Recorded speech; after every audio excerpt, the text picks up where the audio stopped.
पाकिस्तानी अदालतों में तो अरशद शरीफ शहीद साहब को अभी तक इंसाफ नहीं मिला। कीनिया की जो अदालत है, अफ्रीका जिसको हम थर्ड वर्ल्ड कंट्रीज जिनको हम बोलते हैं, आज वहाँ की मुकामी अदालतें कम से कम ये तो मान लिया कि उनका जो मर्डर था वो कोई हादसाती नहीं था, ये प्री प्लान्ड मर्डर था।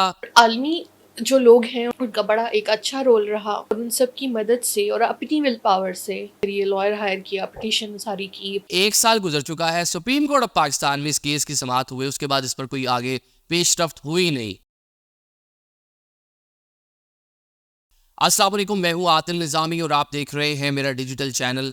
नाज़िन, आज के व्लॉग में थोड़ा गमज़दा भी हूँ लेकिन थोड़ी खुशी भी है कि पाकिस्तानी अदालतों में तो अरशद शरीफ शहीद साहब को अभी तक इंसाफ नहीं मिला। यहाँ पे जो ट्रायल है जिस तरह चल रहा है वो आपको मालूम ही है, लेकिन कम से कम कीनिया की जो अदालत है, जो अफ्रीका जिसको हम थर्ड वर्ल्ड कंट्रीज़ जिनको हम बोलते हैं, कम से कम वहाँ पे इंसाफ, थोड़ा सा इंसाफ की जानिब पेशकदमी हुई है।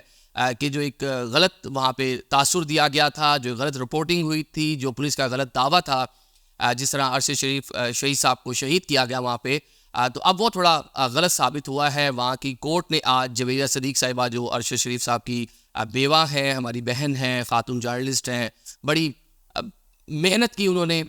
मैं इस पर थोड़ा आगे बात भी करता हूँ कि किस तरह वो डटी रही हैं, ब्रेव लेडी हैं, आयरन लेडी हैं। मतलब मुश्किल हालात पाकिस्तान में जो इस टाइम चीज़ें चल रही हैं, एक अकेली लेडी उसने किस तरह अपने हस्बैंड के केस को वहाँ पे जाकर लड़ा, और आज वहाँ की मुकामी अदालतें कम से कम ये तो मान लिया कि उनका जो मर्डर था वो कोई हादसाती नहीं था या वो कोई गलत शनाख्त का नतीजा नहीं था, ये प्री प्लान्ड मर्डर था। ये कह रही है जनाब कीनिया की अदालत, और उसकी जस्टिस है, जस्टिस सटीला मोटोको उनका ये नाम है, और उनकी जानिब से ये फैसला आया है आज सामने। और साथ साथ क्या है कि वहाँ की जो अदारे हैं, जो वहाँ की एलीट पुलिस है जिसकी जानिब से कार्रवाई की गई थी, इनके खिलाफ तहकीकात होनी चाहिए, क्योंकि ये जो मर्डर है ये आम मर्डर नहीं है। जब वो ये मर्डर का वाक़या जब पेश आया अक्टूबर 2022 में, उस टाइम कहा गया जी गलत शनाख्त है, फिर कहा गया कि कोई बच्चा किडनैप हो गया था, उसको पुलिस जो है गाड़ी को ट्रेस कर रही थी, रास्ते में गाड़ी रुकी नहीं, ना रुकने पर फायरिंग कर दी गई, और पाकिस्तान में भी उसको मुख्तलिफ नोयत के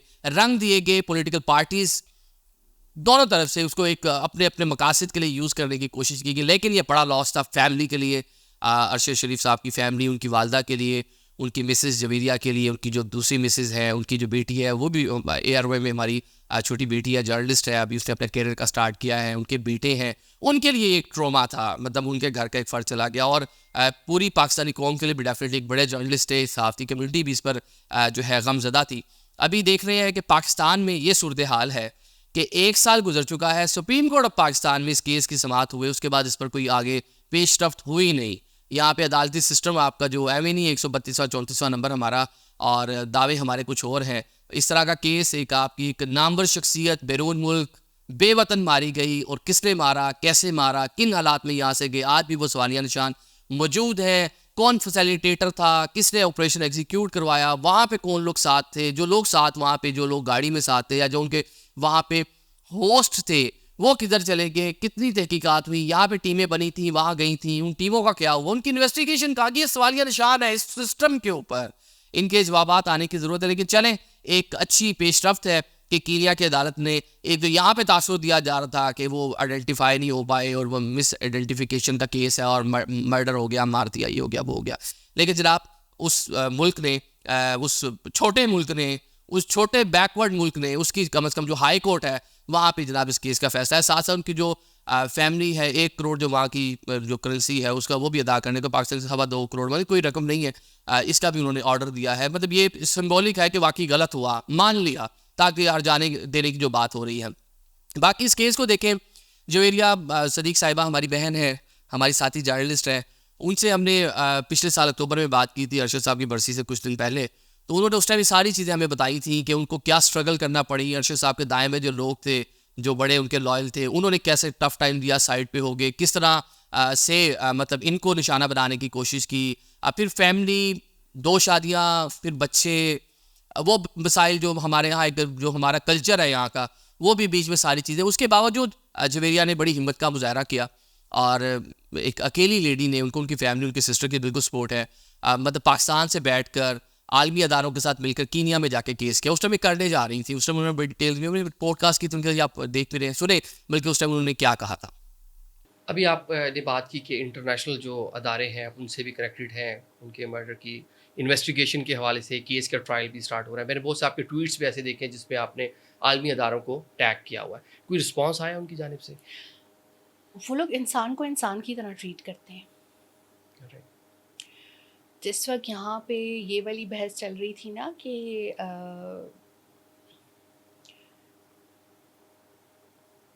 समटाइम ये बातें रिकॉल करना ना थोड़ा मुश्किल होता है। मैं बहुत हमेशा से रिस्पेक्टेड बिलव्ड, अरशद ने मुझे बड़ा बैलेंस करके रखा मोहब्बत से। 12 साल कम नहीं होते। I was 23 years old when I got married, so I grew up with him. अब अरशद का केस कीनिया में स्टार्ट हो रहा है और मैं उसमें एक्यूज़ कर रही हूँ GSU को। मेरे वकील का नाम जो है वो OHL डोइडली है, वो मेरा केस करेंगे और इसके साथ साथ इसे आलमी इदारे भी मॉनिटर करेंगे। आई वांट कि पहले उनको सज़ा मिले। यहाँ का तो मुझे सिस्टम नहीं पता कि यहाँ कोई सज़ा जज़ा का सिस्टम, कोई कानून एग्जिस्ट करता है। मैंने अपना लेटर भी अलग से लिखा चीफ जस्टिस को, सदर को भी, UN को भी, सबको भी। और मुझे इतनी हैरानी हुई कि वो मेरे हम वतन भी नहीं है, but they treat me like a human. They respond to my letters, they call me. उन्होंने मुझे वकील अरेंज करके दिया। वकील बहुत महंगे होते हैं बाहर के मुल्क में। यहाँ पे अटॉर्नी जनरल उनका वो कह रहे थे खड़े होके, पाकिस्तान तो वह वकील ही नहीं कर सकता, वहाँ तो 3-4 करोड़ का तो वकील होता है। आलमी इदारों ने मुझे अरेंज करा दिया जर्नलिस्ट के। और आलमी जो लोग हैं और जो हमारी अपनी यूनियंस हैं, मेरे अपनी जो एडिटर्स कोलीग्स हैं, उनका बड़ा एक अच्छा रोल रहा। और उन सब की मदद से और अपनी विल पावर से जो है मैंने फिर ये लॉयर हायर किया, पटिशन सारी की, साइन की, अब फाइल हो जाएगी और वहाँ पर मुकदमे का आगाज़ होगा। I was alone in my battle, अकेली। ये आपने सुना जी कि वो क्या इरादा रखती थी और आज चले उनको एक फ़तह नसीब हुई है, अल्लाह ताला ने उनको फ़तह दी है। अब ये तो चले हो गया जो होना था। मतलब मुश्किल हालात इस खातून ने देख लिए, उनकी वालदा जो हमारी भी वालदा उन्होंने देख ली, उनके बच्चे, उनकी दूसरी मिसेस, मतलब पूरी फैमिली, सब ने, मतलब जर्नलिस्ट कम्युनिटी आज भी लोग इसको याद करते हैं, उनको उसके हवाले से बात करते हैं। आज भी उनका नाम लिया जाता है, आज भी उनकी जो रिपोर्टिंग, जो उनकी प्रोग्राम्स, जो उनकी तहकीकाती रिपोर्टिंग, उस पर डिस्कशन होती है। बड़े जर्नलिस्ट थे, जिस तरह मारा गया उसका कम से कम जवाब देना पड़ेगा। लेकिन अब कम से कम ये मुतालबा तो हम डेफिनेटली यहाँ से करेंगे बीइंग ए जर्नलिस्ट कि अब हुकूमत पाकिस्तान, प्राइम मिनिस्टर उस टाइम शहबाज शरीफ थे, आज भी शहबाज शरीफ आप प्राइम मिनिस्टर हैं, आपकी हुकूमत है। उस टाइम आपने बड़े दावे किए थे, टीमें बनी थी, टीम वहाँ जाएगी, ये करेगी। और भाई उसका जवाब नहीं ना, वो किधर गई, कहाँ तक पहुँची, वो इन्वेस्टिगेशन कहाँ तक पहुँची, उसके क्या तहकीकात में आपको पता चला। एक आपका पाकिस्तानी शहरी कोई आम शहरी नहीं है, एक नोटेबल है आपकी कंट्री का, एक बड़ा नाम है, एक बड़ा जर्नलिस्ट है, उसको किस तरह वहाँ पे जो है मार दिया गया। तो ये इसका जवाब तो देना पड़ेगा। और जो हालात यहाँ पे पैदा किए गए, जो अब तो सारे ओपन सीक्रेट हो गए, किस तरह उनको पाकिस्तान से जाना पड़ा, किस तरह उनको धमकियाँ दी जाती रही। वो एक जो पूरा मामला गवर्नमेंट चेंज हुई PTI की, उसके बाद जो हमने देखा किस तरह वो पेशावर से गए, किस तरह वहाँ उनको दुबई में रुके, वहाँ से उनको मजबूर किया गया कि वहाँ से आगे जाकर ट्रैवल करें, और कीनिया में गए। कीनिया जैसा मुल्क पाकिस्तानी को जाने का सोचता भी नहीं, वहाँ ले जाया गया और वहाँ पे जाके जो भी जिस तरह भी हुआ, जैसे भी हुआ, मतलब इल्ज़ाम है, मफरूज़े हैं, तो इनका जवाब आना चाहिए ना। कि अगर कोई अभी मैं यहाँ पे बैठ के बात करूँ, ये इसने किया या ये उसने किया, अगर इसने किया उसने किया, हर बंदा यही बात कर रहा है, कम से कम पता तो चले किसने किया ना, असल कल्प्रिट कौन है। अब वो वहाँ की जो अदालत है उसके मुताबिक जो ये पूरा वाक़या है, ये मिस आइडेंटिफिकेशन का नहीं है, ये प्री प्लान मर्डर है। और इसके पीछे वहाँ के जो अदारे थे वो इसमें मुलविस थे। और ये जवेरिया, आज मैंने उनकी वीडियो भी देखी, वो रो रही थी और स्ट्रगल के वाले सब भी बता रही थी। तो मैं उनको सलाम पेश करता हूँ, उनके लिए यही दुआ है कि आप स्ट्रॉन्ग रहें, अल्लाह भी आपको जो है इंसाफ दे। और पाकिस्तान जैसे मुल्क में रहते हुए इंसाफ की हम बात कर रहे हैं।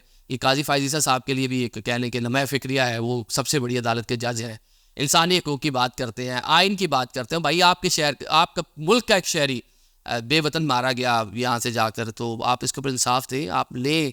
आपकी अदालतों में ये केसेस ज़ेर समाअत है, आपकी अदालत सुने, 1 साल हो गया उसने सुना नहीं, चंद माह रह गए हैं आपके जाने में। जाते जाते चले कोई एक फ़ैसला तो ऐसा कर दें ताकि माजी में तारीख में आपको भी याद रखा जाए। Thank you so much.